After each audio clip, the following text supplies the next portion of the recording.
sou formada em educação artística com licenciatura em música. Então eu já trabalhei dentro da área da licenciatura mesmo, para ser professora. Não é? Mas assim, desde o início eu não optei assim por ser professora, mas quando eu comecei a dar aula, desde o Fundamental 1, né, até chegar no ensino médio que eu atuo atualmente, eu me identifico muito com a educação. Eu gosto daquilo que eu faço, eu tenho prazer de ensinar.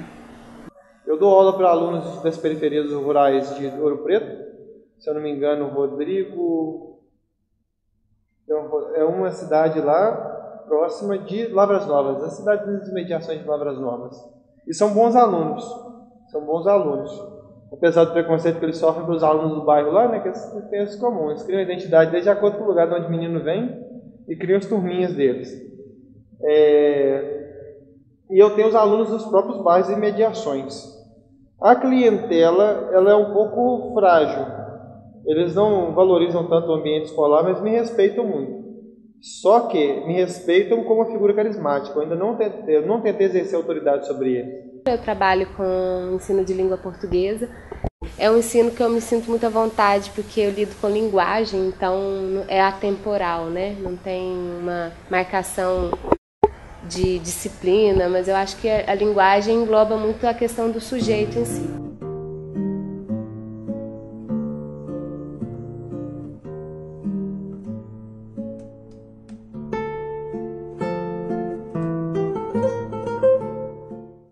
A escola, para mim, é um lugar onde você realmente permite que sujeitos se consolidem, né? O professor está trabalhando com sujeitos que vão entrar no mercado, eles já são sujeitos fora da escola, mas aí o lugar é a instituição que abarca esse processo de formação, né? Então eu acredito que a escola se torna então esse locus de projeção de indivíduos, né? Uma vez eu fiz entrevista com a mulher que montou a escola que eu dava aula e ela falou que praticamente ela tinha que buscar de cavalo o povo para ser alfabetizado.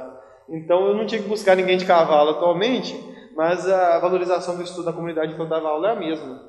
O que eu percebo é que os alunos, na verdade, eles correspondem ao contexto cultural de onde eles emergem.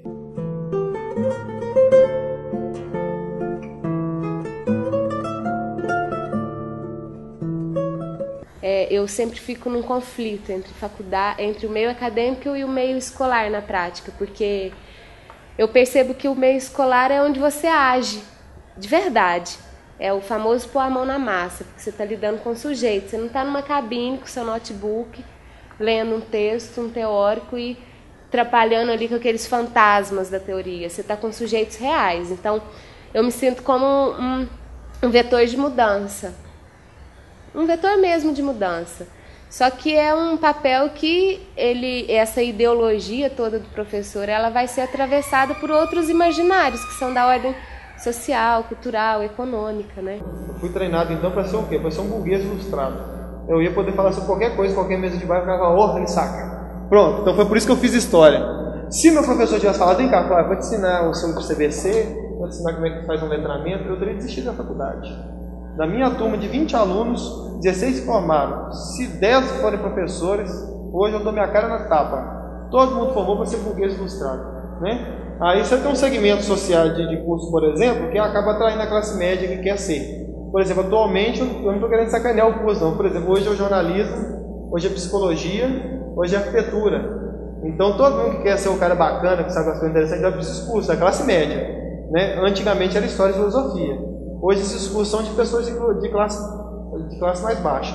Então meus colegas lá, tinha gente de 50 anos que queria fazer o primeiro curso superior, porque a mulher tinha e não tinha, eu tinha essa condição, entendeu? A escola tinha a opção do aluno, né, alguns anos anteriores, no ensino médio, a maioria optava por exatas, biológica, né? A área de humanas era um pouquinho desprezada. Eu não gosto muito de leitura, etc. Né? Mas isso tem a tendência de mudar. Né? As áreas já estão intercaladas uma com a outra. Né? Não tá tão gritante como era antes. O pensamento está mudando das pessoas. Eu espero que melhore cada vez mais. Né? Que não haja essa divisão, porque muitos colocam o peso na matemática, né?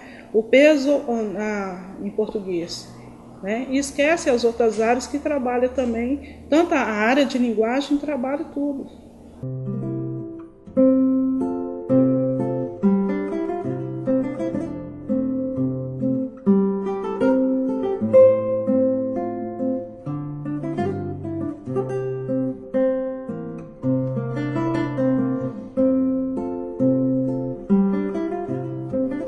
Eu prefiro o professor mais jovem e que sabe, por exemplo, igual tem alguns professores aqui que eles não têm paciência de explicar. E tem uns que não sabem ensinar. Dos professores, de um modo geral, todos são bons, cada um da sua maneira.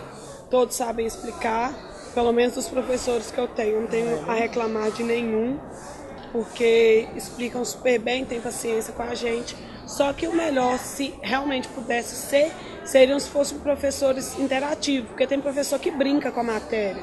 Então isso faz toda a diferença na hora de aprender. Tem professor que faz piada, brinca com o aluno, dá liberdade até um certo ponto. Depois, quando ele vai explicar a matéria, acabou. Já teve o tempo da distração, vai explicar a matéria, todo mundo entende, e é até melhor para isso acontecer. Tem professor que, além dele não ensinar bem, ele, ao invés de causar respeito dentro da sala de aula, ele causa medo. Tem professor que você só tem que ficar calado. Na aula dele você não pode olhar nem pro lado. Então, quer dizer, é um tédio, só a aula dele só dá sono. Se tivesse alguma ordem sobre a escola, se eu fosse diretor ou alguém maior do que isso, eu colocaria um dia para os alunos interagissem mais com os professores, mais com as matérias. Tipo, um dia na nossa antiga escola, que ela veio da mesma que a minha, ele eu já não sei. Não. O Soares Ferreira. Ele sempre fazia um dia de brincadeira, tipo uma gincana, entre os alunos e os professores. E isso valia ponto e isso dava um estímulo a mais. Dava um estímulo a mais para o estudo, entendeu? Era um trabalho em equipe que era muito legal de fazer. Então, é uma coisa simples e que eu colocaria na escola. Se eu tivesse poder, eu colocaria aulas diferentes, tipo música, aprender a tocar instrumento musical, incluiria mais o esporte dentro das escolas, ser psicóloga ou advogada criminalista. Eu tenho entre psicologia ou jornalismo. Eu quero ser ou engenheiro ambiental ou petroquímico. Ninguém quer ser professor. Não. O professor, ele ganha muito pouco, ele é muito... É uma profissão muito bonita e pouco valorizada. E o professor, além que ele chega aqui, ele não tem, por exemplo, um suporte para ele. O professor, às vezes, ele quer dar uma coisa diferente para o aluno, ele não tem uma máquina de xerox na escola que funcione, para ele poder fazer alguma coisa diferente. Não tem um data show. Ele não tem se ele quer fazer um passeio, para ele conseguir um ônibus aqui, o aluno, se ele quiser, ele tem que correr atrás, ajudar e tal. Parar para pensar, pagar, tipo, é a profissão mais bonita que tem. Fora o salário do professor, que não é digno com o que ele merece. Eu acho que o professor deveria ter mais infraestrutura para ele poder trabalhar. Eu acho que um professor deveria ser o cargo mais valorizado. Essa é uma das salas do segundo ano da Escola Estadual Dom Silvério. E... aqui... Nossa, velho, que sem graça. Mas aqui estão as nossas salas, que tem ventilador, tudo bonitinho. E é isso. Obrigado, gente. Essa é a turma que está dando tchau para a escola, o terceiro ano. No final do ano vão todos embora. A professora e o estagiário. E o estagiário. E as atividades que eles já fizeram. E a atividade que eles fizeram. Tchau, galera. Muito obrigada. Esse é o corredor do andar de cima. Onde os alunos costumam passar o recreio também. Fica bastante gente aqui. E é um espaço também agradável.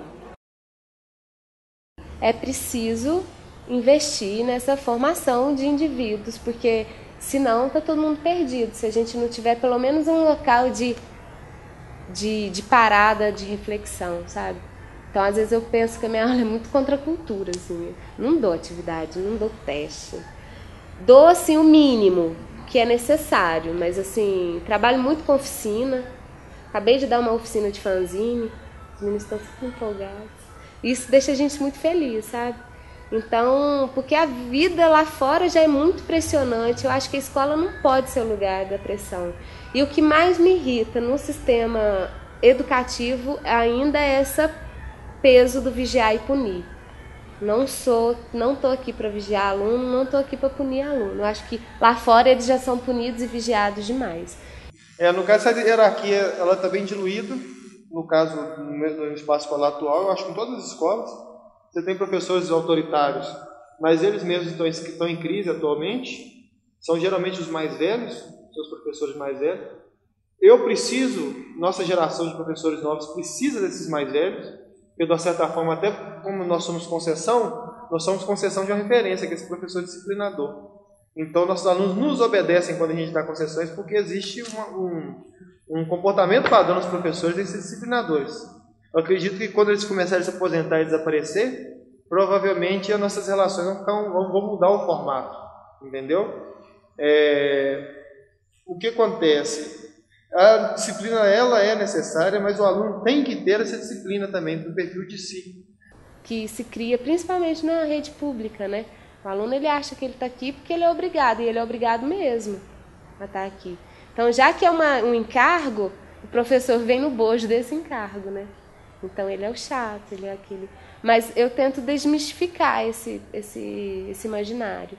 Tento mostrar para meus alunos, não, estamos aqui com o nosso tempo, temos que aproveitar esse tempo e vamos discutir alguma coisa que seja interessante para todo mundo.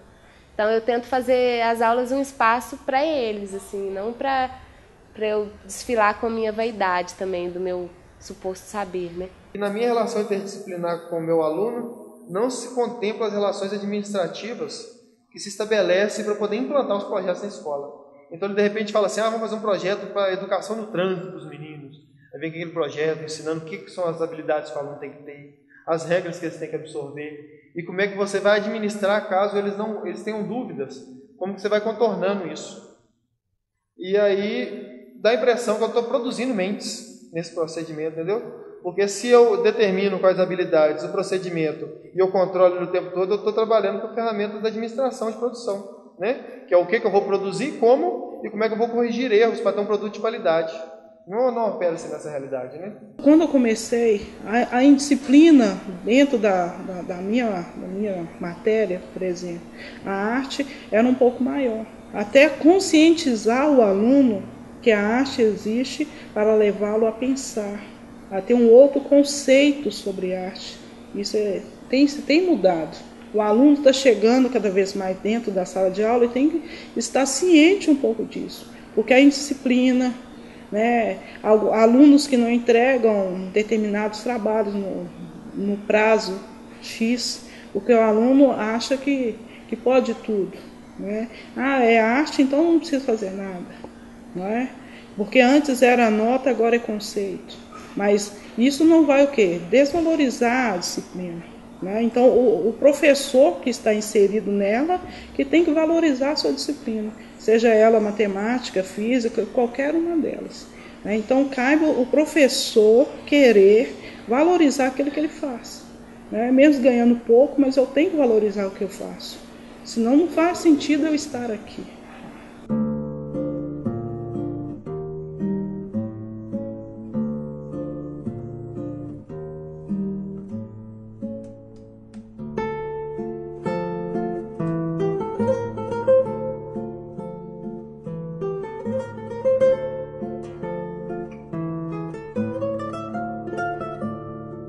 É algo prazeroso, mesmo que seja não tão reconhecido assim a educação no país, principalmente na minha disciplina, né? Dos tempos para cá tem melhorado muito, né? Então, quando eu entrei nessa escola, até eu mostrar o meu trabalho, tinha-se uma mentalidade diferente de arte, né? Hoje se tem uma outra mentalidade, até os alunos tem essa outra mentalidade, porque antes achavam a arte é só para desenhar, colorir, fazer bagunça na sala de aula. Não é isso. A disciplina existe para mostrar um conceito para o aluno e para a sociedade, levar o aluno a raciocinar também, a pensar como qualquer outra disciplina.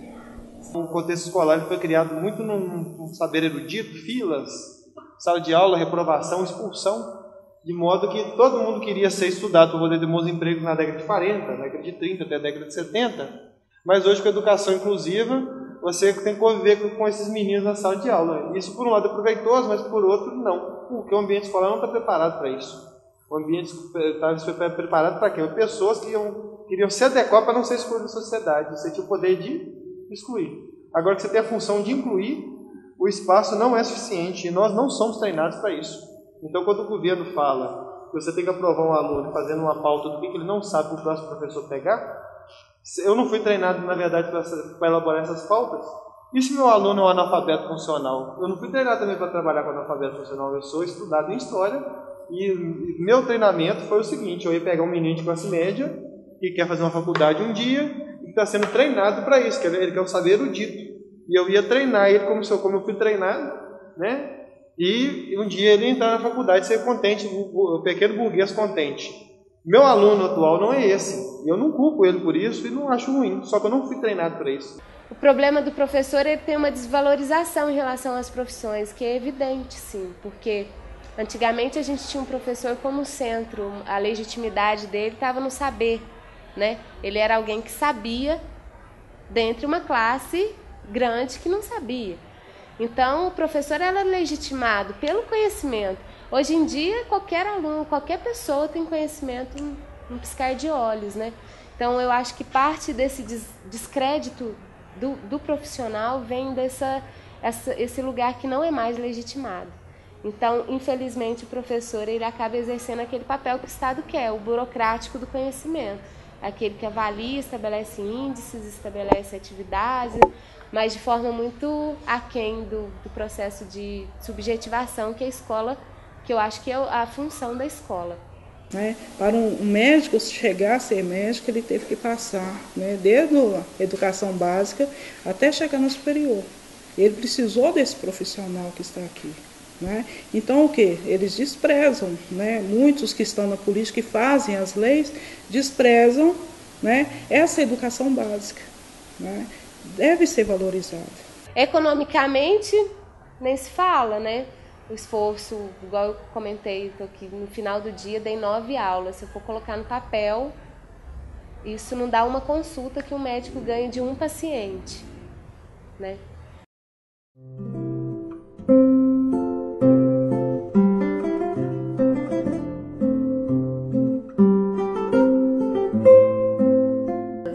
Os outros desafios são muitos, mas eu acho que ter consciência do lugar. Eu tento todo momento, ter consciência do meu trabalho, tanto de um ponto de vista prático, social, quanto de um ponto de vista espiritual também. Aí eu me sinto meio chateado, porque eu podia ser treinado, eu faria questão de ser treinado, nem eu fosse bem treinado. Mas ele não vai fazer isso não.